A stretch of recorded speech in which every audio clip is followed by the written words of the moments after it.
Awesome viewers, how are you all? Welcome back to another video. Guys, in this video, we are going to discuss how to resolve this issue. Not clearing log files, use clear system files capability to turn on. So, guys, I was running this test case for iOS simulator. So it was getting failed because system files it was not able to clear. We can add a capability to make sure that we can clear the system files before running the test case. How to do that, guys?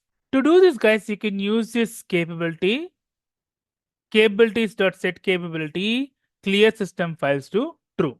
So this one we can use for iOS capabilities. Let us add this in our test case.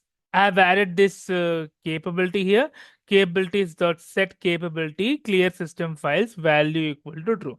Now, if I run this issue clear system files capability is turned on, it will clear the log files. Hope you like the video, guys. If you like the video, please click on like. If you're a new viewer, please click on subscribe. Till then, guys, take care. Have a great day. Bye bye.